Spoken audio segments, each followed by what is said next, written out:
Hello everyone, welcome to Worldwide Jain Virtual Classroom. This is Stress Management Workshop session number 21, I believe, right, Ketan? Session number 21, I think.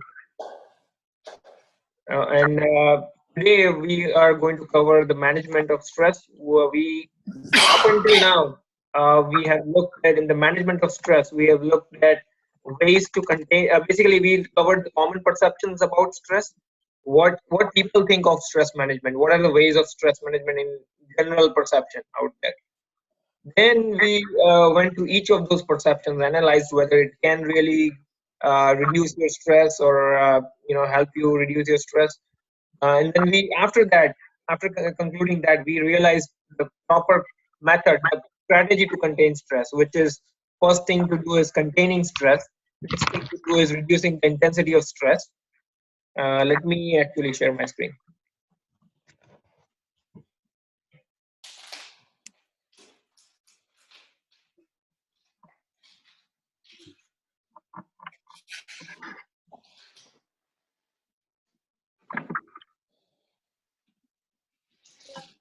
Okay, the first thing to do is containing stress. Next thing to do is reducing the intensity of stress, and then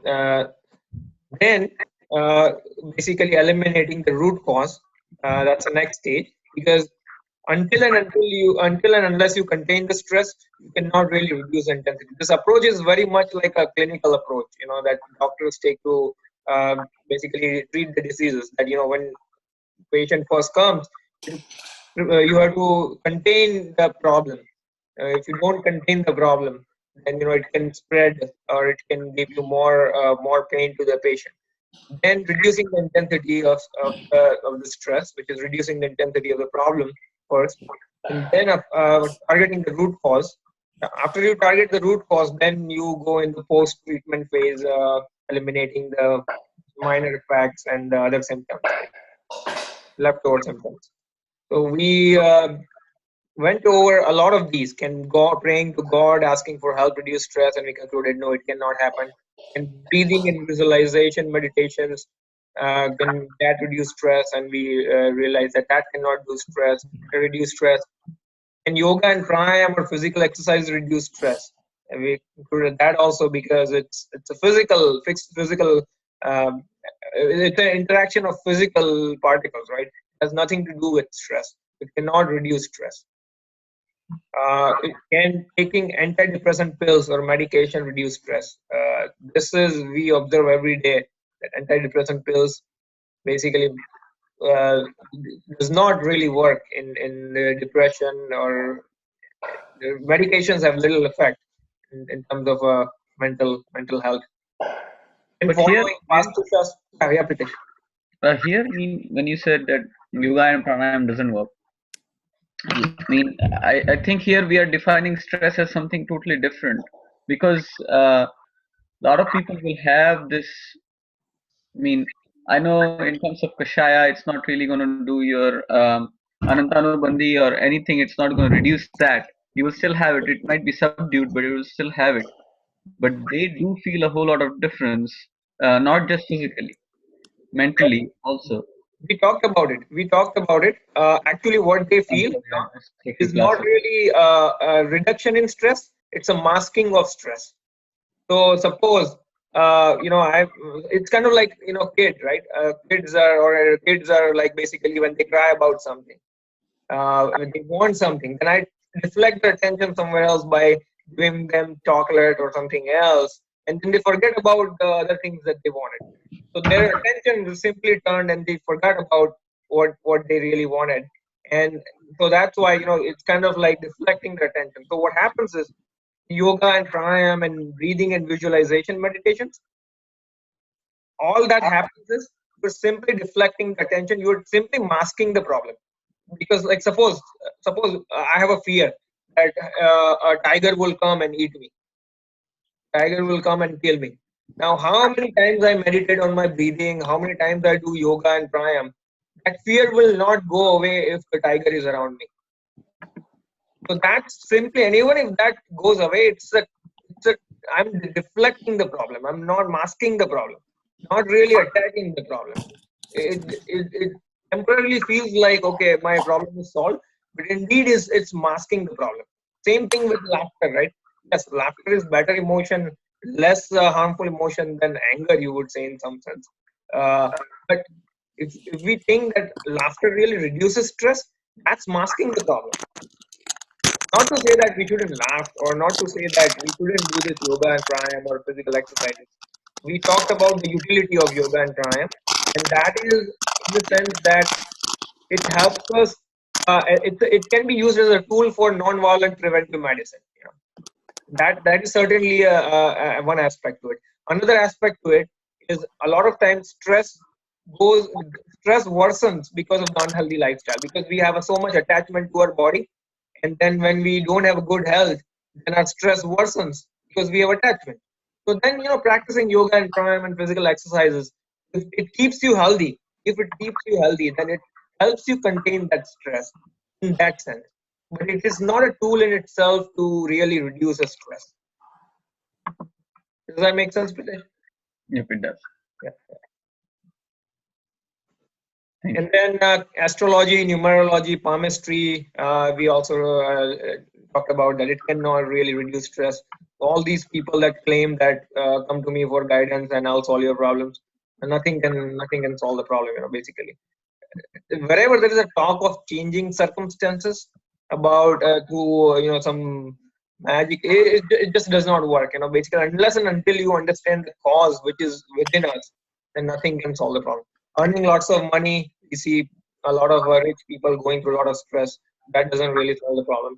Attaining good education reduce stress. We talked about examples of PhDs or scientists ending up in a frustration or in depression. So that doesn't necessarily help. It doesn't mean that we shouldn't earn money or we shouldn't earn good education, but it's not a tool in itself to basically reduce stress. And keeping fast or more physical penance reduce stress, and then that cannot happen. We went over that. Can laughter reduce stress? It cannot reduce stress. It can mask stress. Can community service or compassion reduce stress? It can only contain stress in a way that it will not allow your kashayas to go further, but it doesn't necessarily reduce stress. So yeah, if you're donating, you're doing charity, then contains your greed. So that means it's in that way it's containing stress, but it's not really reducing stress. And fulfilling the worldly enjoyments and desire reduce stress. That's a stress in itself. It cannot really reduce stress. These are the different perceptions.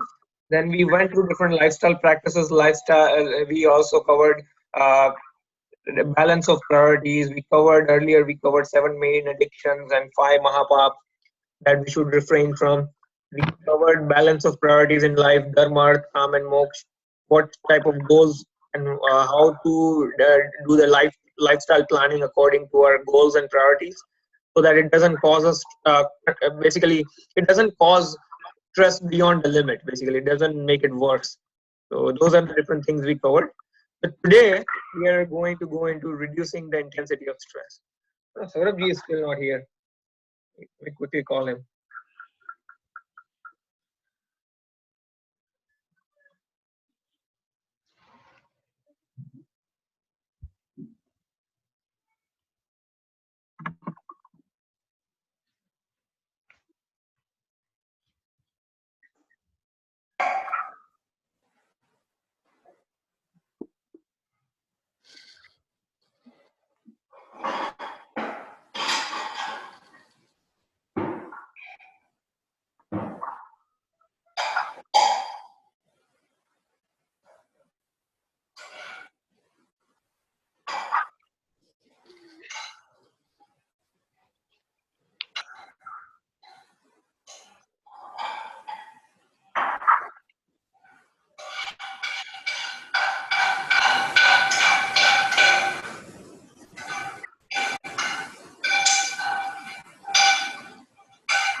didn't pick up, so we'll just wait.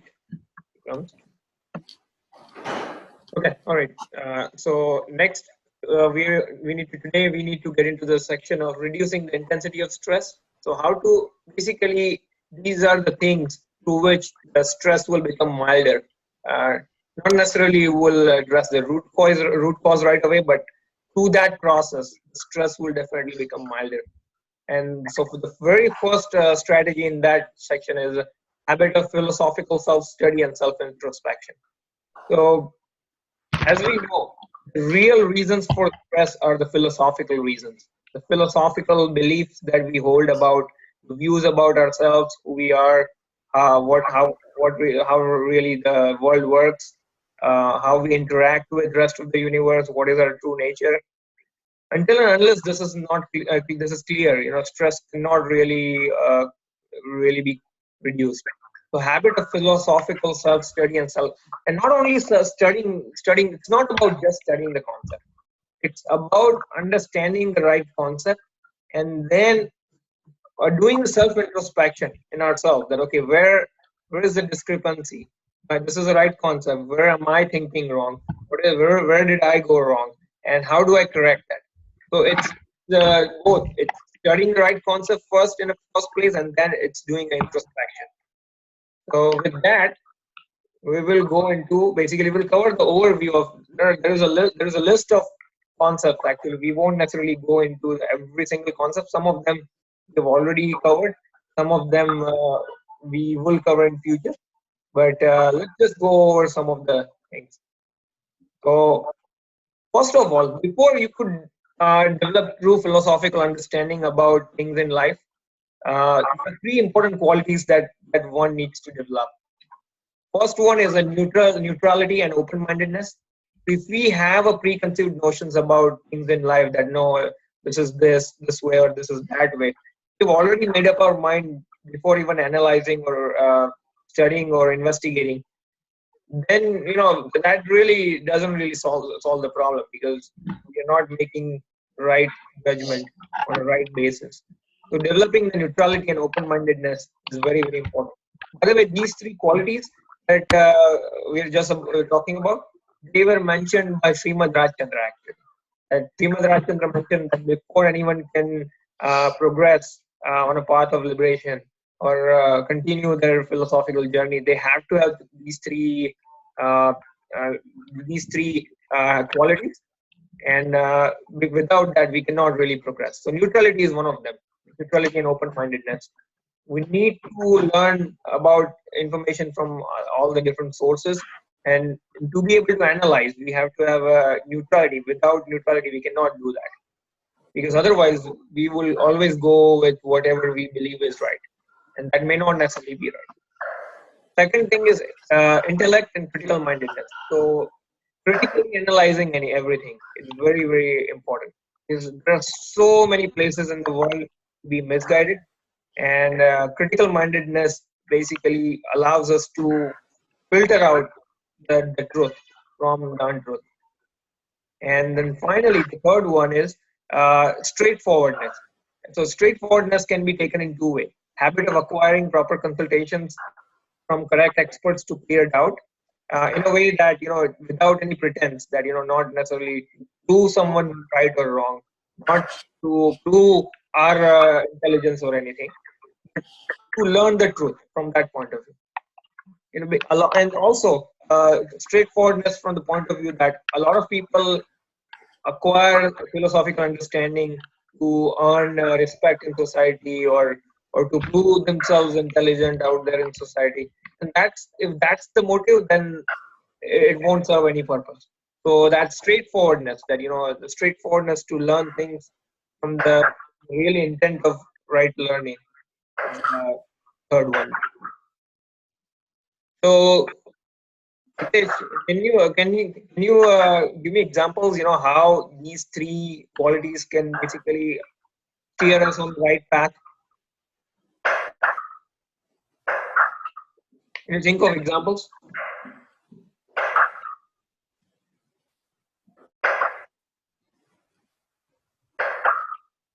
Hitesh, are you there?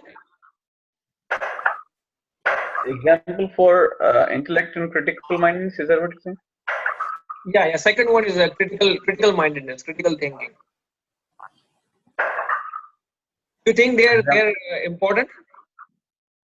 Say that again? Do you think they're important? Absolutely. A lot of people, a lot of times think that we just have to follow Tirthankar's words. We should not doubt Tirthankar's words. This is not about doubting. There is a difference between, so Kanji Swami mentions in his pravachan, there is a difference between Shanka and Ashanka. So Shanka is a doubt, doubting someone when you're asking question, you're telling him that no, you are wrong and I have a doubt on you. You know, that's a Shanka. And there is a Ashanka is not necessarily doubt. You are basically questioning from to understand it deeper. Not necessarily is you're saying that you are wrong. So Ashanka is encouraged in Jainism. Where you Yeah, should get to the bottom of it to clear out all the doubts and ask questions. yes. Doesn't lead to doubts in itself. Srimad Rajchandran mentioned in Atma Siddhi also that curious questioning. You believe in what it was said, but I want to understand. I want to understand and follow it properly. That's why I'm questioning, kind of curious questioning, Yeah, curious, not doubtful question. doubtful questions. Yeah, and there is no reason to form the doubt, right? Because at that stage we are in an investigation mode, right? So investigation has to occur from a completely impartial point of view, without really prejudging anything, right? That prejudging anything right or wrong. Let's just realize. Let's just analyze everything. Let's just see why it is true or why it is not true. And you are questioning just to get more details out of it and to understand it deeper. So, and a lot of people, when they say that, we should accept the words written in Agam as is, you know, in Mokshama Prakashak, there is actually a section devoted to those people, and they are called Pariksha Rahit Agnanusari Mithya Drashti. Those people who accept words of Jina just because they are written in Jainism or written on Jain text or said by Tirthankara without really having any critical thinking, they are considered Mithya Drashti and Pariksha Rahit. And Todarmal ji actually discourages that. Pandit Todarmal. He encourages the critical thinking and questioning and reaching to the truth. He's telling you that for your practices about your family and your cool, you may want to follow your family traditions in that. But he's saying that when it comes to a matter of understanding right philosophical literature, you should not really necessarily follow your family practices or what majority of people are following. You should follow what is the truth. Know the truth and just follow that. That's the advice he has for us, basically. So these three are very important qualities. Without this, there is no way. And not just this about philosophical field. Any field where you want to learn something, these three qualities are the most important. Even in our field of medicine, even in the field of engineering, in the field of science, all three qualities have to have. Everyone has to have it. Now let's look at the classic example of where big scientists even miss out on this. So a lot of mainstream science, even at this point, rejects the notion of consciousness. Now, when you ask them, they have not really seen the other side of it. People who claim to have a consciousness, who claim to have done research on consciousness, they haven't even studied that literature, or they haven't even looked at that piece of evidence, and they are just rejecting that notion out of their preconceived notions. If they have looked at it, Dr. Jim Tucker in that book, Life Before Life, puts it very, very clear way that people with a strong the views of people sometimes with a strong scientific background can be just as dogmatic as people with strong religious faith.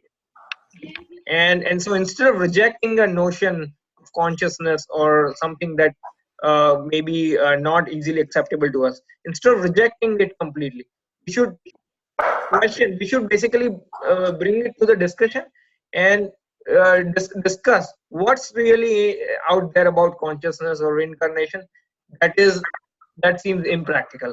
or that seems like something incorrect. And so we should debate that point rather than rejecting the notion in its entirety. And there have been many cases in the past, like when Galileo claimed that the Earth is not at the center of the universe. Sun is, and basically he was put in jail by church. And then similar things have happened in the modern scientific world too. That people with a strong biases are not able to basically look at other point of views and get to the bottom of the truth. So that's a neutrality. They don't have a neutrality and open-mindedness, although they may be extremely intelligent in their field. So neutrality is very important. Now, if person is neutral but doesn't have a critical thinking, then he may learn new things in life, but he may be easily misled into believing wrong things. We see that every day. That people get into wrong concepts, acquire wrong concepts. A lot of people that we see who go into extremism, they fall into this category. They learn about the concepts about extremism, religious extremism, and then they believe it. They start believing into it without really questioning it, without really having any critical mindedness, and that's why they fall into it. And then their whole conduct from that point goes into really big mess, and they do carry out like executions, like they do terrorist activities and stuff like that. Okay, any questions in this section? Any comments? Does that make sense? Ketan, does that make sense? Absolutely.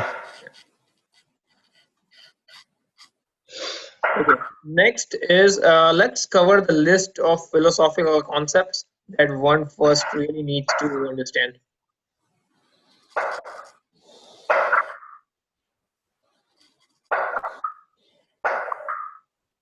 Okay, so these are the real philosophical concepts that we really need to learn. So who am I really? First, the question we need to ask is who we really are. What is our basic constitution? Are we this body, or are we this body plus consciousness, or we are or something else? So we need to understand the real. What is my relation to the rest of the world? Where did I come from? Where will I go? What is the relationship of my action with the consequences that I face? These are some of the questions that mainstream science don't really address uh, in its entirety. And so we need, unless and until we get a true answer to this, it is impossible to address this. Second is, what do I consider mine? What is real mine in reality? What is not mine in reality? That's another thing we need to question ourselves. Because if we falsely believe what is not ours, then we will inevitably end up in the problems. Similarly, what am I really capable of doing? What are my true properties? What am I really capable of doing? Because if I'm attempting to do something that is beyond my control, then that will inevitably cause me trouble. And that's the third thing. And then fourth one is, what am I capable of enjoying or suffering?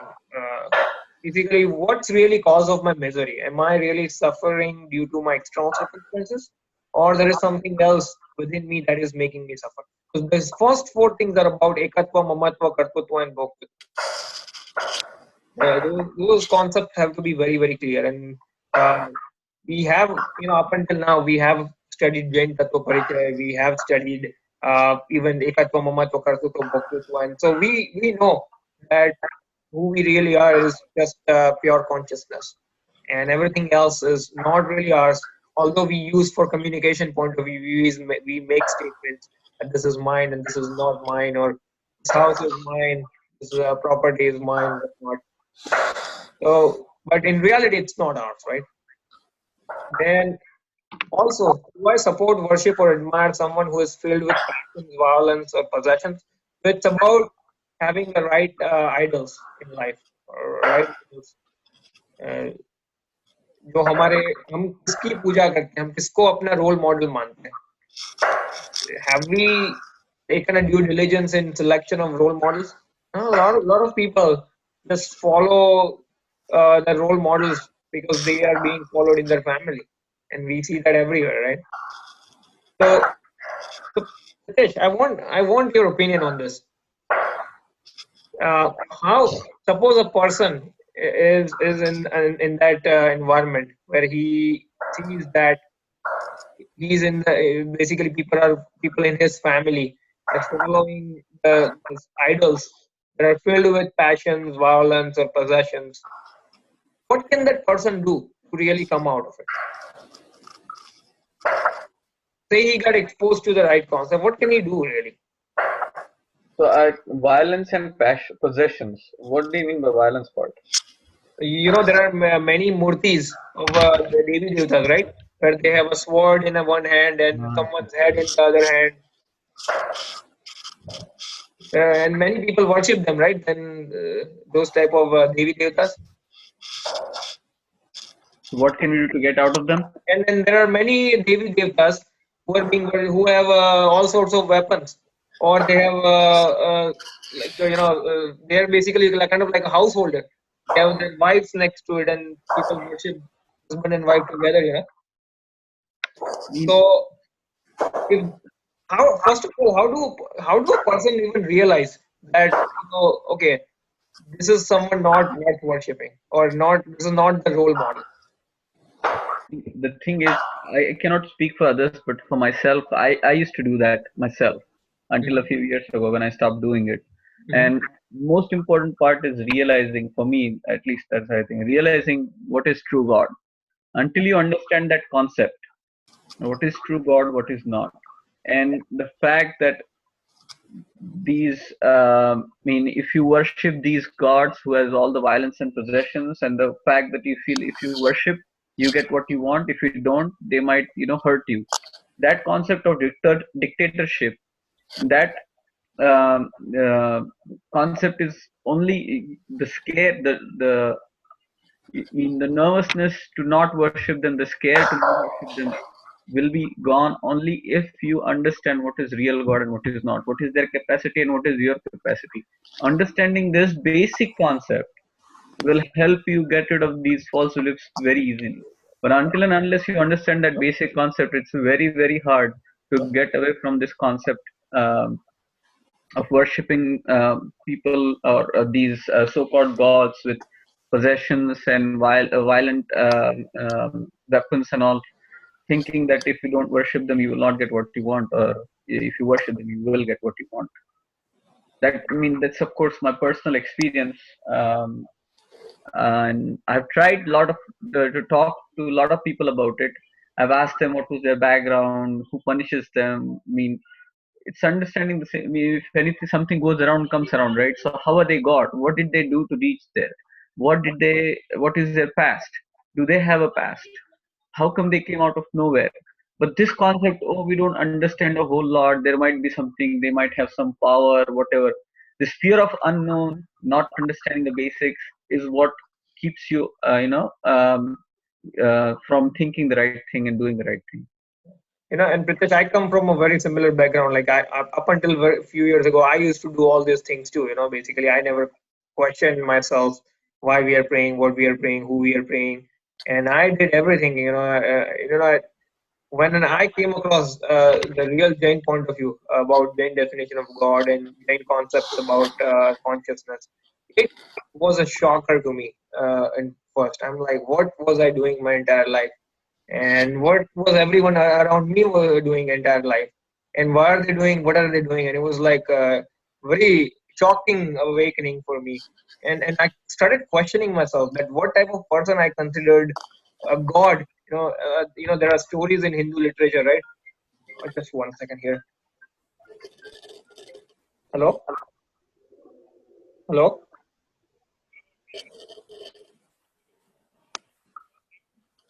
uh, no, I did not call. Where do you live? You live in Winding Point? Okay. Maybe wrong number.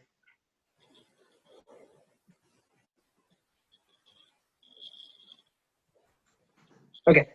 Yeah, so I was really shocking to me, and there are stories in Hindu literature where a son is guarding something, and the dad comes, and then dad kills the son and takes his head off in anger, and then dad performs this magical surgery to put some other animal's head on top of the son to make him alive, and then they're both then worshipped as a god.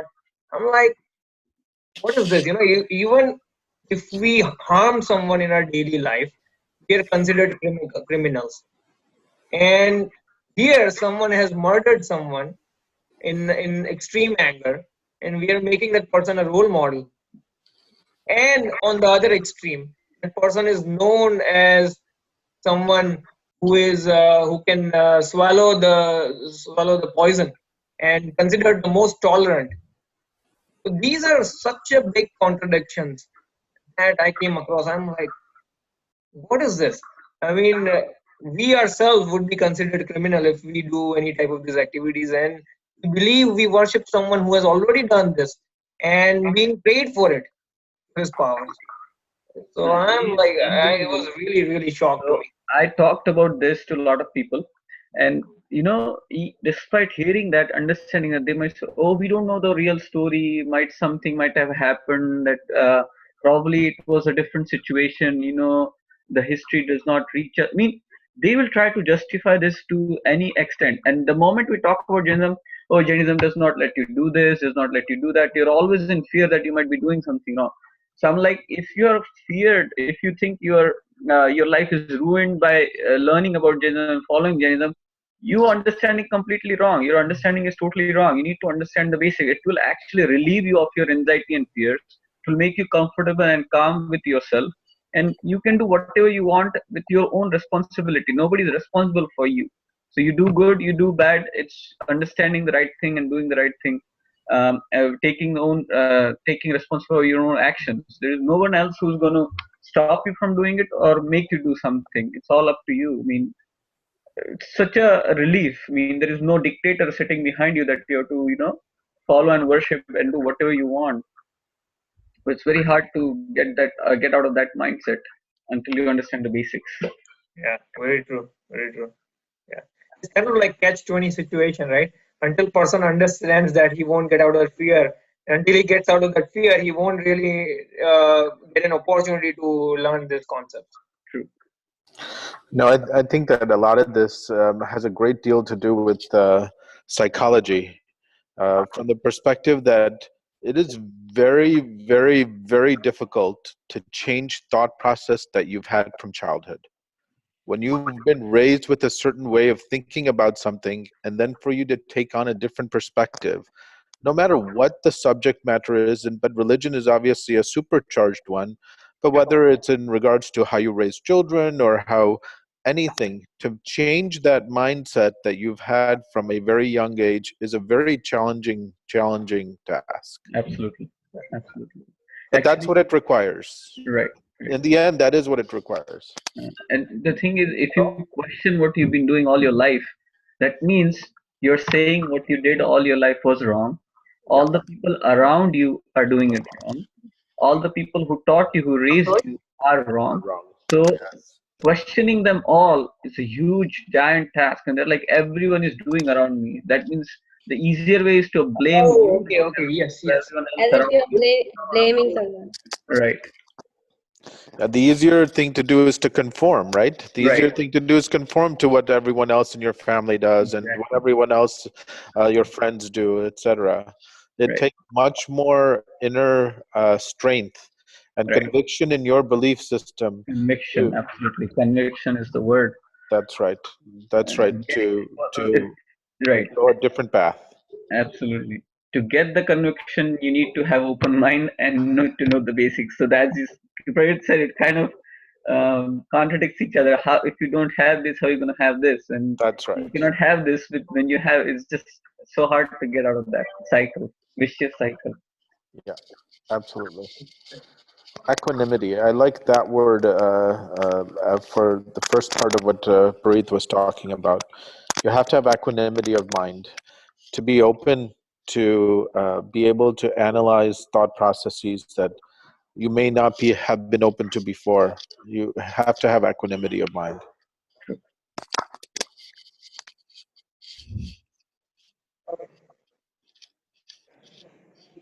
It's so much easier said than done. Even if I'm saying this, I might have done it in one thing, but for 10 other things, I'm not doing it, and I don't realize it until it's happened actually, that I didn't even think about that part. I didn't even keep my mind open. I made a judgment right before someone said something, Yep. or I heard the complete story. And it is, despite me understanding this concept, I'm not able to practice it as well. Those who don't understand it, it's so much more harder. I completely identify with that, and that's one of the reasons why I actually try never to miss Gen class, because then you're surrounded by people with similar thought process who can support your and encourage your journey rather than being surrounded by people who don't understand. True. So Swadhyay, I think, is a very important part of that to help in that journey. Absolutely. And for us, unfortunately, we are living in this this country, or in this area where we don't have like-minded people, as many like-minded people as you would like around you. Totally So, agree, but I have to tell you, my more recent experience is that it doesn't exist as much in India either. Priyanka, maybe you can speak to that or not, but it seems to me that that kind of resource is difficult to find whether you're in India or America. true. It depends on you how much you want to find. Exactly. It's often said, right, that if you really are in search of a guru, that you will most definitely find a guru. Right, they will come to you. Guru will come to you, right? Yeah, yes. Sometimes Guru is right in front of for us, and we just need to identify them. Mm. Guru passes through in front of us, and we are not able to find the right Guru. So that a lot of times that happens.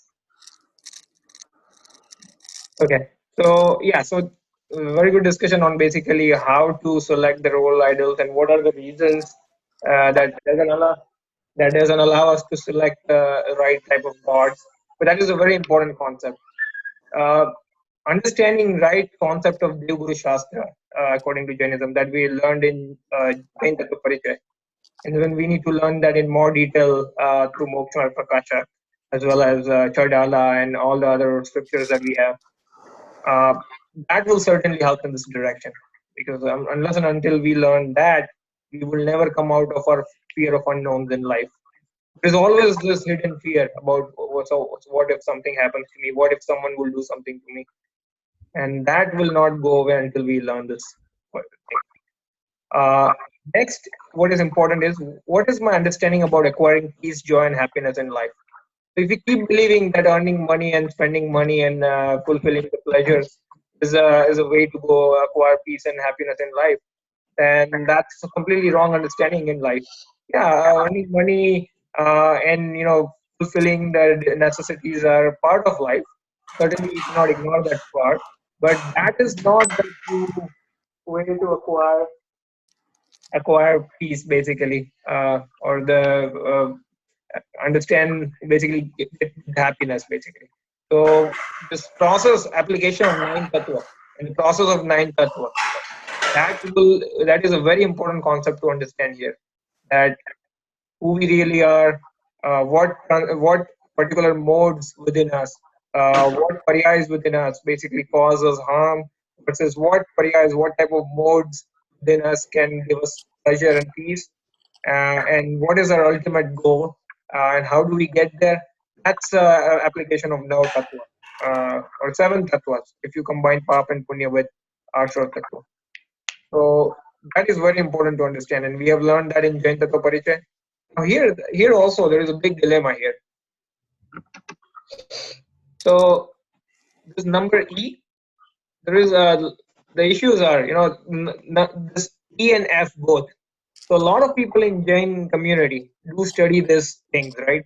They worship their Vitragi Bhagwan, and they think that they have studied Nav Tattva, but there is a discrepancy in here. People who admire the right God, even without right understanding, that is even useless. That is also not going to help. Some people worship Jain God because they are Jain God, and they are born in Jain family, and then they are told to worship Jain God, and that is just as equal to like other people following their God. But Todarmalji mentioned this in Moksha Prakasha, that just following something out of your family traditions doesn't really help you unless and until we gain that right understanding about why we have made certain choice. Also, so basically, and also in part of the Jain community, Shwetambar Jains mostly worship nature of God, which is different than basically Jain Tirthankar uh, Digambars, Digambars do, right? So we kind of also have to learn, okay, what is, which one's right? Both can be right, right? This one can be right and this one can be right. One says that, okay, yeah, you can go to moksha even in Shravak Avastha. Other says you cannot go to moksha in Shravak Avastha. Both can't be right at the same time, right? Either one is right and one is wrong. So there is a need to go into that level of detail as well. There, okay, one is saying that Tirthankar or Arihanta, the state of Arihanta is like this with open eyes, or with it can be with clothes. So then we need to really go into the detail and really understand that, okay, what is the motive of having a cloth? The motive could be two motives, right? One motive could be that a person may want to protect himself from cold or something else, or the other motive could be basically a lot of people give this motive that oh, it's to basically समाज की वो क्या बोलते हैं उसको समाज में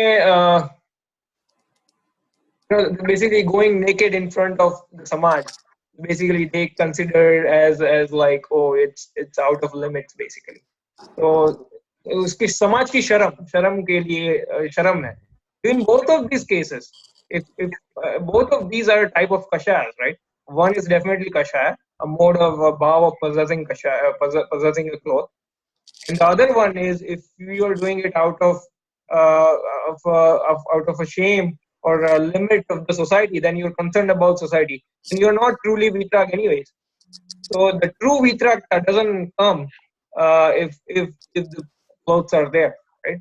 So then we kind of have to pick, okay, which one is the right god? Like we are talking about absolute vitrag, absolute state of equanimity, which leads to the complete elimination of stress and complete moksha basically. So here, how do we basically make the right judgment? Because it is very difficult to, when we are in that state, it's very difficult to come out of it. So most people will tell you that, oh, we don't need to get into that level of detail, or it's just too high level of detail. It doesn't really matter for us at what stage we are. So, Pritesh, what can we do about it? I don't know. I'm still kind of uh, not a clear state of mind on that front. I still have a few doubts of my own and still working through it. So I don't know the answer to that question yet. Okay.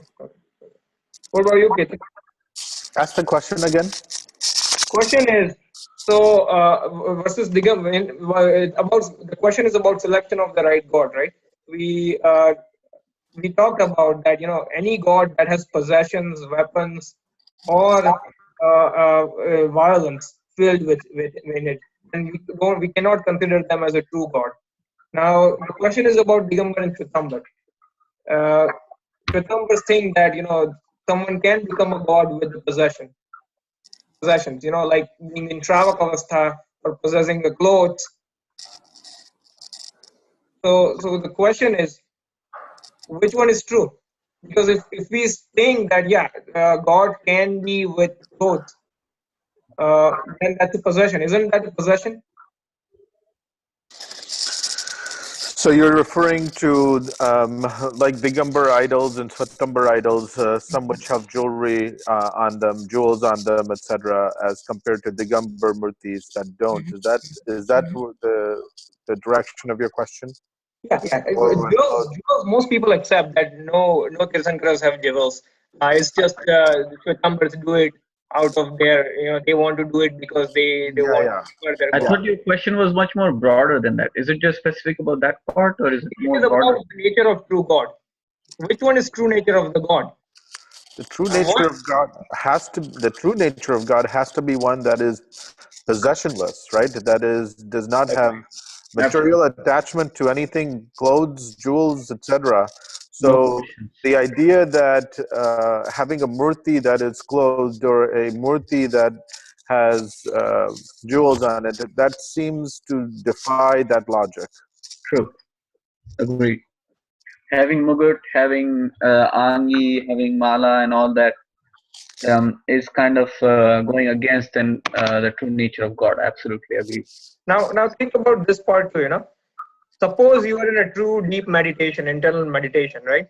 Then your attention completely turns away from your senses and gets instilled into your own pure consciousness, right? In that state, that attention is not towards senses at all. Can your senses, can your eyes stay open in that sense? So many people can sleep with their eyes open. I don't know the answer to that question, honestly, Prerit. So if eyes are open, that basically to open the eyes, here's the thing. Think about this. To open an eye, you have to make a conscious effort like this. Do you agree with that part? That everyone, at least you have to make a conscious effort. Unless the physical deformity and your eyes stay open by no means, some people may have physical deformity. But for most of us, to keep the eyes open, we have to make conscious effort. But even if you make the conscious effort of opening the eye, you don't have to be engaged in the sense, the visual sense with your eyes open, right? So many times there's things right in front of our eyes that we don't necessarily see. So you could be deep in your own meditation or deep in your own thought, from my perspective, and not still have the intake of the message that through the retina to the brain to see what is in front of you. Yeah, and let me give you one perspective on that. So what happens is at that point in time, like it's kind of like we are sitting in a classroom, right? We are seeing something at a board, but we are thinking about something else. But at that point in time, yes, for the most part, you can say that yeah, we are not actually looking at what is happening at the board, and we are not aware. But we still have an intent to look over there, which is in the background. It's that's why we have our eyes open and looking at there. We have set it there, but that process has been overshadowed by more important process at that point in time, which is background thinking about something else. So that thought or intention of basically getting attention towards that object is still there. It is just simply not the major one at that point. And so it's not that we don't have a conscious effort there. Yes, since it's been overshadowed by other thought process, our attention and knowledge that we gain, which is very limited, is basically occurring through other means thought process. We're not basically learning what's written on the board, but we still have a intent to look on the board and learn from the board. So that is. If your focus is 100% on your soul, how does it matter if your eyes are open or closed? No. What we are talking about is the focus. That's what I'm saying. That what happens is, according to Digambar point of view, what happens is when your focus is in such a deep meditation. First of all, do you agree that let's talk about this process of going into deep meditation. First of all, do you agree that to go into the deep meditation, first of all, we have to withdraw our senses, withdraw ourselves from the senses? And therefore close your eyes. That's For your that, you have to first close your eyes to withdraw your. Like for example, it's kind of like someone say that okay, I will do everything by being at home. I don't need to go to temple. I can do everything at home. So a person is detached that much at home. Why would he even stay at home, right? Would he not go to temple or go away from home? If he's detached from home that much, detached from family that much, why would he even stay at home? There must be some compelling reason. So similarly, first of all, if he's already detached from his senses, why would he keep even his eyes towards senses, right? His first step in towards going realizing the soul is basically withdrawing ourselves from senses with the right understanding, right? So when that happens, eyes close in itself. So then person focuses on his own kashas and does the Ved Gyan. And when he goes so much deeper in a state of what do you call that training, going to Shrine, climbing the Shrine, and then ultimately attaining Vitragavastha. That's such a deep level meditation, right? You, in this point, I don't think Digambars or Shvetambars will disagree that, to go into such a deep level of meditation, your eyes will be closed. So in Keval Nan, you know everything, right? You know your soul, you know everything, past, present, and future. Yeah. Eyes or no eyes, you know everything. Yeah, correct. But that's the point. What I'm talking about is, once you get to that stage, right? Before getting into that state, your eyes were already closed. Now you know everything effortlessly, even without the eyes. So why would someone even open the eyes, right? Like your ears, I mean, they're always open, right? You're listening, hearing to the things. You're not closing them that you wouldn't hear. But there is a difference, right? You cannot make any conscious movement in your ear, but you can to your eyes. Like for example, if I want to move my hand, I have to make I have to have a conscious intent of moving my hand. I won't be able to move my hand. So similarly, to move the eyes, I have to have a conscious intent. Does that make sense? Without conscious intent, it won't really happen. So that's why eyes will be closed and it will not be open. So that form of God, which basically shows eyes as open or shows as a clothes on it, is really not the right form of God, actually. And this is a very difficult concept. Like, if we agree that, yeah, God can be with possessions, then we have to accept Vaishnavas too, right? Vaishnavas put all sorts of ornaments on their gods, like Krishna Bhagwan and other gods. So we have to accept that form as God too then, if we accept even slightest possession on them. And if you don't accept eyes as closed, then you're saying that there is some intention, which is a kashai basically, to do something else. Because eyes will only open with a conscious intent. Without conscious intent, it will not open unless there is a physical defect in it. So that's a real nature of the God. It's worth understanding and worth thinking about. We will discuss this next time. We're out of time. Did you Hi, get anything? Prarit, well, can I ask you for a favor? Yeah. Can you send me your outline that you have via email? Would you be willing to do that? Share that? The draft of the book that I sent you, it already has this. Oh, it does? Okay. Yeah, just scroll down all the way and it has it. Okay. Yeah. Is there any questions? Okay, right. So with that, we are done, and we will continue this next time. And I promise you guys to send this files by tonight, all 3 recordings, so it can be uploaded. All right. I'm working tonight, so I may not be able to upload them. That's fine. I'll try. Yeah, whenever you can upload, I'll just send it from my side, which Sure. I have. All right. Jai Janendra. Hey, Pritesh, one other thing. Yeah. Saurabh has already started working on that animation. Uh-huh. I know you had certain ideas about how it should be done. Can you get in touch with Saurabh and at least give your suggestions, so as he's working in it, he can start incorporating it? I'll do that. Right time. Yeah, I'll do that. Yeah, whenever you get a chance in this week, just do it. So, okay? Right. Okay. Yeah. Okay. Jai Janendra, everyone. Bye. Jai Jai. Jai Jinendra. Jai Janendra.